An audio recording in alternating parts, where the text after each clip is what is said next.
Welcome to EduPlus. CBSE class 10 ജിയോഗ്രഫിയിലെ chapter 4 agriculture ആണ് നമ്മൾ ഇന്ന് ഡിസ്കസ് ചെയ്യുന്നത്. അതിൻ്റെ പ്രീവിയസ് 3 പാർട്സും കൂടെ നമ്മൾ പബ്ലിഷ് ആക്കിയിട്ടുണ്ട്.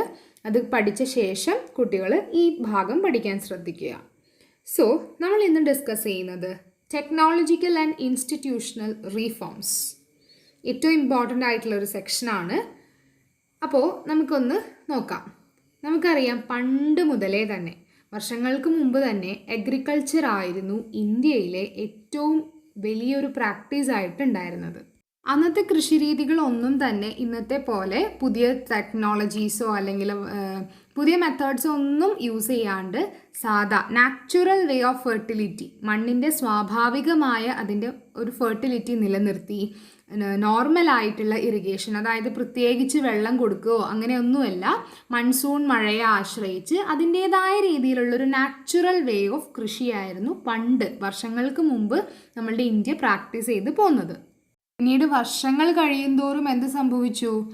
രാജ്യത്ത് താമസിക്കുന്ന പോപ്പുലേഷൻ്റെ എണ്ണം വർദ്ധിച്ചുകൊണ്ടേയിരുന്നു. പോപ്പുലേഷൻ വർദ്ധിക്കുമ്പോൾ അതിനനുസരിച്ച് എന്തും കൂടെ ആവശ്യമാണ്, നമുക്ക് ആവശ്യമായിട്ടുള്ള ഫുഡും കൂടെ നമുക്ക് കിട്ടണം. സോ എന്ത് ചെയ്തു? പോപ്പുലേഷൻ ആനുപാതികമായിട്ട് ഫുഡ് ക്രോപ്സിൻ്റെ കൾട്ടിവേഷനും ഇൻക്രീസ് ചെയ്യാനായിട്ട് ഇന്ത്യയിൽ പല രീതിയിലുള്ള മാർഗങ്ങൾ സ്വീകരിച്ചു. അതിൽ ഏറ്റവും ഇമ്പോർട്ടൻ്റ് ആയിട്ടുള്ള ടെക്നോളജിക്കൽ പരമായ പുതിയ ചില കാര്യങ്ങൾ കൊണ്ടുവന്നു. അത് ഏതൊക്കെയാണ് എന്നാണ്, എന്തൊക്കെ മാറ്റങ്ങളാണ് കൃഷി വർദ്ധിപ്പിക്കാൻ വേണ്ടിയിട്ട്, അഗ്രികൾച്ചർ പ്രൊഡക്ഷൻ കൂട്ടാൻ വേണ്ടിയിട്ട് ഇന്ത്യ അഡോപ്റ്റ് ചെയ്തത്, അതിനെ പറ്റിയിട്ടാണ് ഈ ടെക്നോളജിക്കൽ ആൻഡ് ഇൻസ്റ്റിറ്റ്യൂഷണൽ റീഫോംസിൽ പറയുന്നത്. First point, collectivisation and consolidation of land and abolition of zamindari system. എന്താണ് കളക്ടിവൈസേഷൻ എന്ന് പറയുന്നത്? അതായത് നമുക്കറിയാം പണ്ട് ജന്മി കുടിയാൻ ബന്ധമായിരുന്നു. ഒരു പ്രത്യേക ഒരു നാട്ടുരാജാവ്, അയാളുടെ കീഴിൽ അല്ലെങ്കിൽ ഒരു ജമീന്ദാരി, അയാളുടെ കീഴിലായിരിക്കും കംപ്ലീറ്റ് സ്ഥലങ്ങളും ഉണ്ടായിരിക്കുക. അതിൽ വന്ന് പാവപ്പെട്ട ആളുകൾ കൃഷി ചെയ്ത് അതിൻ്റെ പ്രൊഡക്റ്റ് മൊത്തം ആരെടുക്കും? അതിൻ്റെ ലാഭവും എല്ലാം മൊത്തം എടുക്കുന്നത് ജമീന്ദാസാണ്. അപ്പോൾ അങ്ങനെയുള്ള ഈ ഭൂമി മൊത്തമായിട്ടുള്ള ഈ ഒരാളുടെ കയ്യിൽ നിൽക്കാതെ പാവപ്പെട്ട എല്ലാവർക്കും കൺസോളിഡേറ്റ് ചെയ്ത് കൊടുക്കുക, എല്ലാവരിലേക്കും കളക്ടിവൈസേഷൻ ഓഫ് ലാൻഡ്, അതാണ് ഫസ്റ്റ് ഇന്ത്യ അഡോപ്റ്റ് ചെയ്ത ഒരു രീതി. ഈ കൃഷി കൂട്ടാൻ വേണ്ടിയിട്ട് ഇന്ത്യ ചെയ്ത ആദ്യത്തെ മെത്തേഡാണ്. ഈ ജമീന്ദാരി എന്ന് പറയുന്ന ഒരു സിസ്റ്റം നിർത്തി. അങ്ങനെ ഒരു ജന്മി കുടിയാൻ ആ ഒരു റിലേഷൻ വേണ്ട. ഭൂമിയുള്ളവർ എന്ത് ചെയ്യുക? അവരുടെ ഭൂമിയിൽ കൃഷി ചെയ്യാൻ വേണ്ടിയിട്ട്. അപ്പോൾ ഫസ്റ്റ് പോയിന്റ് ഓർക്കുക, collectivisation and consolidation of land, abolition of zamindari. Okay, അതിനോട് അസോസിയേറ്റ് ചെയ്ത് വരുന്ന വേറൊരു കാര്യമാണ് ലാൻഡ് റിഫോം, അതായത് ഭൂപരിഷ്കരണം. അതായത് ഭൂമി നേരത്തെ പറഞ്ഞ ജമീന്ദാരി ആ ഒരു സിസ്റ്റം തന്നെയാണ്. ഭൂമി ഒരാളുടെ കയ്യിൽ മാത്രമായിട്ട് നിൽക്കുന്ന ആ ഒരു രീതി, ആ ഒരു റീഫോം ഇന്ത്യ സ്വാതന്ത്ര്യമായി ഭരണഘടനയിൽ ആദ്യമായിട്ടും വരുത്തിയ അമെൻമെൻറ്റ് തന്നെ ലാൻഡ് റിഫോമിനെ പറ്റിയിട്ടാണ്. ഇങ്ങനെ ഒരു ഭൂമി ഒരാളുടെ കയ്യിൽ സെൻട്രലൈസ് ചെയ്ത് നിൽക്കാതെ അതെല്ലാവർക്കും ഡിവൈഡ് ചെയ്ത് കൊടുക്കുക. അപ്പോൾ അങ്ങനെ ഒരു പരിഷ്കാരം ആര് നടത്തി? നമ്മളുടെ ഇന്ത്യ. എന്തിനു വേണ്ടിയിട്ട്? Four increasing the production of agriculture. Okay, next method എന്ന് പറയുന്നത് ഗ്രീൻ റെവല്യൂഷനും വൈറ്റ് റെവല്യൂഷനും ആയിരുന്നു. അഗ്രികൾച്ചറിൻ്റെ പ്രൊഡക്ഷൻ കൂട്ടാൻ വേണ്ടി ഗ്രീൻ റെവല്യൂഷൻ എന്താണ്? നമ്മൾ കേട്ടിട്ടുണ്ട്. ഡോക്ടർ MS സ്വാമിനാഥൻ്റെ നേതൃത്വത്തിൽ എന്ത് ചെയ്തു? നല്ല ഹൈ ക്വാളിറ്റിയുള്ള സീഡ്സ് ഒക്കെ പ്രൊഡ്യൂസ് ചെയ്ത് അതുപയോഗിച്ച് കൃഷി ചെയ്ത് ഒരുപാട് പ്രൊഡക്ടിവിറ്റി കൂട്ടാൻ ശ്രമിച്ച ആ ഒരു വിപ്ലവകരമായിട്ടുള്ള മാറ്റമാണ് ഗ്രീൻ റെവല്യൂഷൻ എന്ന് പറയുന്നത്. വൈറ്റ് റെവല്യൂഷൻ എന്ന് പറഞ്ഞാൽ പാലുൽപാദനം കൂട്ടുന്നതാണ്. സിമ്പിളായിട്ട് നിങ്ങളിങ്ങനെ ഓർക്കുക, ഗ്രീൻ റെവല്യൂഷനിൽ അഗ്രികൾച്ചർ പ്രൊഡക്ഷൻ കൂട്ടാൻ വേണ്ടിയിട്ടുള്ള ഒരുപാട് മെത്തേഡ്സ് കൊണ്ടുവന്നു. വൈറ്റ് റെവല്യൂഷൻ എന്ന് പറഞ്ഞാൽ പാലുൽപാദനം, ഓപ്പറേഷൻ ഫ്ലഡ് എന്നാണ് അറിയപ്പെടുന്നത്. പാലുൽപാദനം കൂട്ടാൻ വേണ്ടിയിട്ടുള്ള ഒരുപാട് കാര്യങ്ങൾ. അപ്പോൾ ഇതെല്ലാം തന്നെ അന്ന് നടത്തിയ, എന്തിനു വേണ്ടിയിട്ട്? അഗ്രികൾച്ചർ പ്രൊഡക്ഷൻ കൂട്ടാൻ വേണ്ടി നടത്തിയ ടെക്നോളജിക്കൽ ഇൻസ്റ്റിറ്റ്യൂഷണൽ റീഫോംസിൽ വരുന്നതാണ്. First consolidation and collectivisation, second one land reform, abolition of zamindari, third green revolution, fourth white revolution. പിന്നെ സർക്കാർ കൊണ്ടുവന്ന ഒരു മാറ്റം അല്ലെങ്കിൽ ഒരു പുതിയൊരു പദ്ധതി എന്ന് പറയുന്നത് ഓരോ ക്രോപ്സിനും ഇൻഷുറൻസ് കൊടുക്കുക ഫാർമേഴ്സിന്. അതായത് നമ്മളുടെ വെള്ളപ്പൊക്കം വരും, വരൾച്ച വരും, ചുഴലിക്കാറ്റ് വരും, തീപിടുത്തം വരും, അങ്ങനെ അല്ലെങ്കിൽ എന്തെങ്കിലും വിളകൾക്ക് എന്തെങ്കിലും രോഗം വന്നൊക്കെ അത് നശിച്ചു പോകുമ്പോൾ അതിന് ഇൻഷുറൻസ് കൊടുക്കുക, കർഷകർക്ക് ഒരു സഹായം എന്നോണം. എന്നാൽ മാത്രമാണ് അവർക്ക് ഫർദറായിട്ടും എന്ത് ചെയ്യാൻ പറ്റുള്ളൂ, കൃഷി മുമ്പോട്ട് കൊണ്ടുപോകാൻ പറ്റുള്ളൂ അല്ലേ. അപ്പോൾ അവർ പിന്നീട് കൊണ്ടുവന്ന ഒരു മാർഗമാണ് എന്ത്, ഇൻഷുറൻസ് പ്രൊവൈഡ് ചെയ്യുക. അതുപോലെ തന്നെ വേറെ ഒരു ഇൻസ്റ്റിറ്റ്യൂഷണൽ റീഫോം, ഒരു പുതിയൊരു സ്ഥാപനം ഏതാണ്, ഗ്രാമീൺ ബാങ്ക്, കോപ്പറേറ്റീവ് സൊസൈറ്റി, അതുപോലുള്ള കാര്യങ്ങൾ. ഗ്രാമീൺ ബാങ്ക് നമുക്കറിയാം, കേരള ഗ്രാമീൺ ബാങ്കിൻ്റെ ആസ്ഥാനം നമ്മളുടെ ഇവിടെ മലപ്പുറം ജില്ലയിലാണ്. എന്തിനു വേണ്ടിയിട്ടാണ് ഗ്രാമീൺ ബാങ്കുകൾ? ഗ്രാമത്തിലെ കർഷകർക്ക് ചെറുകിട വായ്പകളൊക്കെ കൊടുക്കും. എന്തിനു വേണ്ടിയിട്ടാണ്? അവർക്ക് കൃഷി പരിപോഷിപ്പിക്കാനും കൃഷിക്ക് ആവശ്യമായ സാധനങ്ങൾ, സാമഗ്രികളെല്ലാം വാങ്ങാൻ വേണ്ടിയിട്ട്. സോ ഇതെല്ലാം എന്തിൻ്റെ ഭാഗമായിരുന്നു? അഗ്രികൾച്ചർ പ്രൊഡക്ഷൻ കൂട്ടാൻ വേണ്ടി സർക്കാർ കൊണ്ടുവന്ന ഓരോരോരോ പുതിയ റീഫോംസ് ആണ്, ടെക്നോളജിക്കൽ പരമായിട്ടും ഇൻസ്റ്റിറ്റ്യൂഷണൽ പരമായിട്ടും. അപ്പോൾ ഇവിടെ പറഞ്ഞ പോയിന്റ്സ് ഓർക്കുക. ഒന്ന്, ക്രോപ്പ് ഇൻഷുറൻസ് കൊണ്ടുവന്നു. രണ്ടാമത്, കോപ്പറേറ്റീവ് ബാങ്ക്സ്, കോപ്പറേറ്റീവ് സൊസൈറ്റി, അതുപോലുള്ളതെല്ലാം എസ്റ്റാബ്ലിഷ് ചെയ്തു. ഇന്ത്യൻ ഗവൺമെൻറ് ഇൻട്രൊഡ്യൂസ് ചെയ്ത ഒരു സ്കീംസ് 2 പറയുന്നുണ്ട്. കിസാൻ ക്രെഡിറ്റ് കാർഡ് സ്കീമും പേഴ്സണൽ ആക്സിഡൻറ്റ് ഇൻഷുറൻസ് സ്കീമും. നമ്മൾക്ക് എല്ലാവർക്കും എന്താണ്, SBIയുടെയും അതുപോലുള്ള ATM കാർഡൊക്കെ ഉണ്ടാവും അല്ലേ.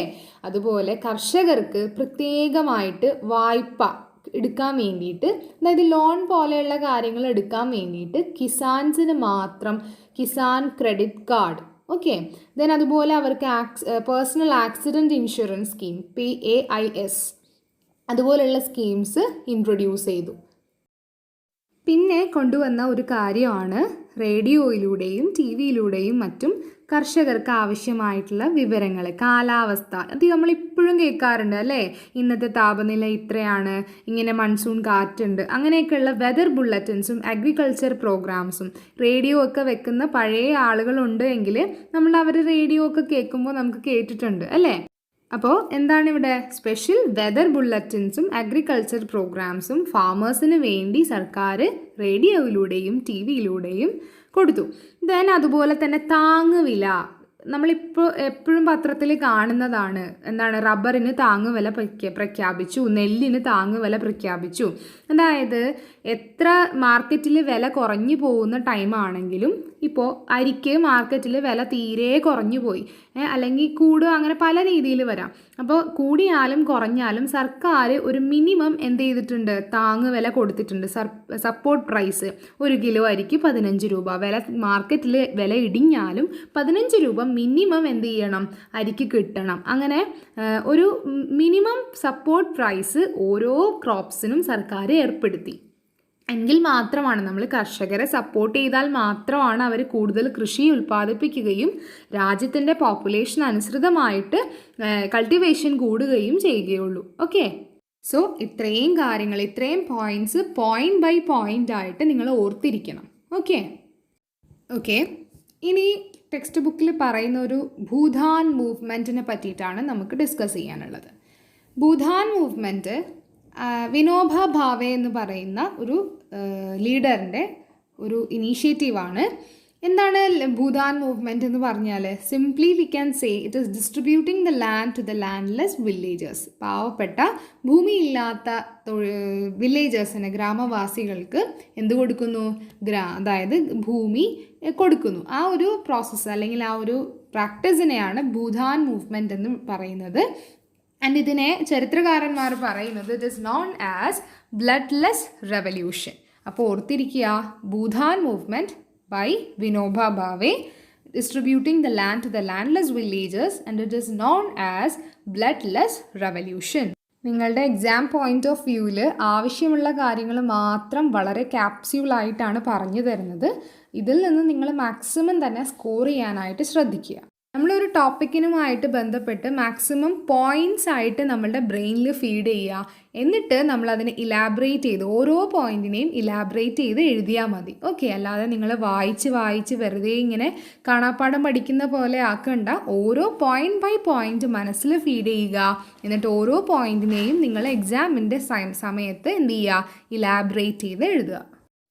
ഓക്കെ. ഇനി നമുക്ക് നോക്കാം contributions of agriculture to the national economy, employment and output. എന്താണത്? കൃഷി മൂലം നമ്മളുടെ രാജ്യത്തിൻ്റെ സമ്പദ് വ്യവസ്ഥയിലും അതുപോലെ തന്നെ തൊഴിൽ ആ ഒരു മേഖലയിലും ഏതൊക്കെ രീതിയിലാണ് നമ്മുടെ അഗ്രികൾച്ചർ കോൺട്രിബ്യൂഷൻ കൊടുത്തത്? അഗ്രികൾച്ചറിൽ നിന്ന് നമ്മളുടെ രാജ്യത്തിന് എത്രത്തോളം വരുമാനം വർധനവുണ്ടായി, എത്രത്തോളം ആളുകൾക്ക് തൊഴിൽ ലഭിച്ചു, അങ്ങനെ കോൺട്രിബ്യൂഷൻസ് ഓഫ് അഗ്രികൾച്ചർ അതാണ് ഇവിടെ ഡിസ്കസ് ചെയ്യുന്നത്. നമുക്കറിയാം പണ്ടത്തെ ഏറ്റവും നമ്മളുടെ രാജ്യത്തിൻ്റെ ബാക്ക് ബോൺ ആയിരുന്നു അഗ്രികൾച്ചർ. രാജ്യത്തിൻ്റെ complete economy, domestic product GDP എവിടെ നിന്നിട്ടുള്ളതായിരുന്നു? കൃഷിയിൽ നിന്നുള്ള വരുമാനമായിരുന്നു രാജ്യത്തിൻ്റെ നെടുന്തൂണെന്ന് പറയുന്നത്. ഏകദേശം 2010-11 ആയതോടുകൂടെ തന്നെ ഒരു 52% മൊത്ത തൊഴിലാളികളിൽ കംപ്ലീറ്റ് ആളുകളും 52% ആളുകളും ഫാം സെക്ടറിലാണ് ജോലി അവർക്ക് ലഭിച്ചിരുന്നത്. അതുകൊണ്ട് തന്നെ കൃഷി അന്ന് ഏറ്റവും വലിയ ഒരു തൊഴിൽ ദാതാവായിരുന്നു. കാർഷിക മേഖലയിലായിരുന്നു, അഗ്രികൾച്ചർ സെക്ടറിലായിരുന്നു കൂടുതൽ ആളുകളും വർക്ക് ചെയ്തിരുന്നത്. പക്ഷെ പിന്നീട് അങ്ങോട്ട് എന്ത് സംഭവിച്ചു? ആ ഒരു വാല്യൂ അല്ലെങ്കിൽ ആ ഒരു ഷെയർ ഫ്രം ദ അഗ്രികൾച്ചർ അത് കുറയാനായിട്ട് തുടങ്ങി, ഡിക്ലൈൻ ചെയ്യാനായിട്ട് തുടങ്ങി. ഓക്കെ, ആ ഒരു സിറ്റുവേഷൻ മുന്നിൽ കണ്ട് അഗ്രികൾച്ചറിൻ്റെ ഇമ്പോർട്ടൻസ് മനസ്സിലാക്കിയ നമ്മളുടെ ഇന്ത്യൻ ഗവൺമെൻറ് എന്ത് ചെയ്തു? സർക്കാർ മുൻകൈ എടുത്ത് വലിയ കുറേ ഇൻസ്റ്റിറ്റ്യൂട്ടുകൾ രാജ്യത്ത് എസ്റ്റാബ്ലിഷ് ചെയ്തു. അതിലേറ്റവും ഇമ്പോർട്ടൻ്റ് ആണ് നമ്മളുടെ ഐക്കർ. അതായത് നിങ്ങൾ ബയോളജി ഇഷ്ടമുള്ള സ്റ്റുഡൻസ് ആണ് എങ്കിൽ നിങ്ങൾക്ക് ഏറ്റവും നല്ലൊരു ഇൻസ്റ്റിറ്റ്യൂട്ടാണ്. പിന്നീടുള്ള നിങ്ങളുടെ ഫർദർ സ്റ്റഡീസിന് നിങ്ങൾക്ക് ഓപ്റ്റ് ചെയ്യാൻ പറ്റുന്ന ഏറ്റവും നല്ലൊരു ഇൻസ്റ്റിറ്റ്യൂട്ടാണ് Indian council of agriculture research എന്ന് പറയുന്നത്. നമ്മളുടെ ഡോക്ടർ MS സ്വാമിനാഥൻ്റെ അതോറിറ്റിയിലൊക്കെ വരുന്നതാണ്. സോ ആ ഒരു ഐക്കറൊക്കെ എന്താണ്, ആ ഇന്ത്യയിൽ അഗ്രികൾച്ചറിൻ്റെ ആ ഒരു കോൺട്രിബ്യൂഷൻ കുറഞ്ഞുന്ന സാഹചര്യം മനസ്സിലാക്കി സർക്കാർ എസ്റ്റാബ്ലിഷ് ചെയ്തതാണ്. അപ്പോൾ ഫസ്റ്റ് ഒരു കോൺട്രിബ്യൂഷൻ ചോദിക്കുമ്പോൾ നമുക്ക് പറയാം ഐക്കർ is a contribution from the due to the agriculture sector. പിന്നീട് ഒരുപാട് അഗ്രികൾച്ചർ യൂണിവേഴ്സിറ്റി നമ്മളുടെ കേരളത്തിലുണ്ട്. തൃശ്ശൂർ മണ്ണുത്തി അഗ്രികൾച്ചർ യൂണിവേഴ്സിറ്റി, അങ്ങനെ അഗ്രികൾച്ചർ യൂണിവേഴ്സിറ്റികൾ വന്നു. അതുപോലെ വെറ്റിനറി സർവീസസ്, ആനിമൽ ബ്രീഡിംഗ് സെൻറ്ററുകൾ, ഹോർട്ടിക്കൾച്ചർ ഡിപ്പാർട്ട്മെൻറ്റുകൾ, റിസർച്ച്, അങ്ങനെ ഒരുപാട് കാലാവസ്ഥാ വ്യതിയാനം, വെതർ ഫോർകാസ്റ്റിംഗ്, അങ്ങനെ ആ കൃഷിയുമായി ബന്ധപ്പെട്ട് ഒരുപാട് ഫീൽഡ് ഓഫ് എന്ത് ചെയ്തു? സർക്കാർ എസ്റ്റാബ്ലിഷ് ചെയ്തു. അതിലിപ്പോൾ തന്നെ ഒരുപാട് വെൽ നോൺ ആയിട്ടുള്ള ഒരുപാട് സെൻറ്റേഴ്സ് നമ്മളുടെ രാജ്യത്തിൽ ഇന്ന് നിലനിൽക്കുന്നുണ്ട്. പക്ഷേ ഇപ്പോൾ നമ്മൾ സ്റ്റാറ്റിസ്റ്റിക്സ് നോക്കിയാൽ, കണക്കുകൾ നോക്കിയാൽ, പണ്ട് ഒരു 2013-14 ഒക്കെ കഴിഞ്ഞ് ഇപ്പോൾ നോക്കിയാൽ എന്താണ്, അഗ്രികൾച്ചർ റേറ്റും കുറവാണ്. അഗ്രികൾച്ചറിൽ നിന്നുള്ള എംപ്ലോയ്മെൻറ്റ് ഓപ്പർച്യൂണിറ്റിയും വളരെ കുറഞ്ഞാണ് നമുക്ക് കാണാൻ സാധിക്കുക. പല കാരണങ്ങളുണ്ട് ഫാമിങ്ങിലേട്ട് ആളുകൾ അട്രാക്റ്റ് ചെയ്യാത്തതിന്. അതിന് മെയിനായിട്ട് ഇപ്പോൾ പറയുന്നത്, അതായത് വിത്ത്, വളം പോലുള്ള കാര്യങ്ങൾ വാങ്ങാൻ ഒരുപാട് എമൗണ്ട് ഇവർക്ക് ചിലവാകുന്നുണ്ട്. അപ്പോൾ സബ്സിഡി റേറ്റിൽ കൊടുത്തിരുന്നത് ഇന്ന് സർക്കാർ സബ്സിഡികളുടെ എണ്ണം കുറച്ചു, അതായത് സബ്സിഡി റേറ്റ് കുറച്ചു. അപ്പോൾ അതൊക്കെ കൊണ്ട് തന്നെ പ്രൊഡക്ഷൻ റേറ്റ് കൂടുതലാണ്. കൃഷിക്ക് ചിലവാകുന്ന പൈസ വളരെ കൂടുതലും അതിൽ നിന്നുള്ള ലാഭം വളരെ കുറവുമാണ്. പിന്നെ നമ്മളുടെ രാജ്യത്ത് കൂടുതലും എന്താണ്, ഇമ്പോർട്ട് ചെയ്യുകയാണ്. ഓരോ വസ്തുക്കളും നമ്മൾ മറ്റ് രാജ്യങ്ങളിൽ നിന്ന് ഇമ്പോർട്ട് ചെയ്യുന്നു. അപ്പോൾ ഇമ്പോർട്ട് ചെയ്യുമ്പോൾ ആ ഒരു സാധനത്തിൻ്റെ മുകളിൽ ഉണ്ടാകുന്ന ടാക്സിനെയാണ് ഇമ്പോർട്ട് ഡ്യൂട്ടി എന്ന് പറയുന്നത്. ഈ ഇമ്പോർട്ട് ഡ്യൂട്ടി കൂട്ടാതെ ഇമ്പോർട്ട് ഡ്യൂട്ടി കുറച്ചൊക്കെ നിർത്തുമ്പോൾ നമ്മുടെ പുറത്ത് നിന്ന് വരുന്ന സാധനങ്ങൾക്ക് ഡിമാൻഡ് കൂടുകയും നമ്മുടെ കൺട്രിയിലുള്ള വസ്തുക്കൾക്ക്, ഫാമിംഗ് ക്രോപ്സിനെല്ലാം ഡിമാൻഡ് കുറയുകയും ചെയ്യുന്നു. അപ്പോൾ ഈ ഒരു റീസണൊക്കെയാണ് സബ്സിഡി റേറ്റ് കുറയുന്നതും അതുപോലെ ഈ ഒരു ഇമ്പോർട്ട് ഡ്യൂട്ടിയിലുള്ള റിഡക്ഷനും ഒക്കെ കാരണം കൂടുതൽ ആളുകളും തന്നെ എന്ത് ചെയ്യാണ്, they are moving to another jobs, വേറെ മേഖലയിലേക്ക് തിരിഞ്ഞു പോവുകയാണ്. സോ നമുക്ക് വീഡിയോയുടെ ലെങ്ത്ത് കൂടി പോവുകയാണ്. സോ അതുകൊണ്ട് നമുക്ക് ഇന്ന് എന്ത് ചെയ്യാം, ഇന്ന് ഇവിടെ വെച്ചിട്ട് നമുക്ക് സ്റ്റോപ്പ് ചെയ്യാം. ഇനി ഒരു നെക്സ്റ്റ് രണ്ട് ഭാഗങ്ങളും കൂടെ ഉള്ളൂ, 2 പോർഷനും കൂടെ ഉള്ളൂ. ഇമ്പോർട്ടൻ്റ് ആയിട്ടുള്ള പോർഷൻസ് തന്നെയാണ്. നമുക്ക് ആ ഒരു പോർഷനും പിന്നെ ഈ ചാപ്റ്ററിൽ നിന്ന് നിങ്ങൾക്ക് 1 മാർക്ക്, ഇമ്പോർട്ടൻ്റ് ആയിട്ടുള്ള 1 മാർക്സ് ക്വസ്റ്റ്യൻസ് ഏതൊക്കെയാണ് എന്നുള്ളതും കൂടെ ഡിസ്കസ് ചെയ്യാം. ഇപ്പോൾ പുതിയ പാറ്റേൺ, CBSEയുടെ പുതിയ പാറ്റേൺ അനുസരിച്ച് 1 മാർക്ക് ക്വസ്റ്റ്യൻസിന് വളരെ ഇമ്പോർട്ടൻസ് ഉണ്ട്.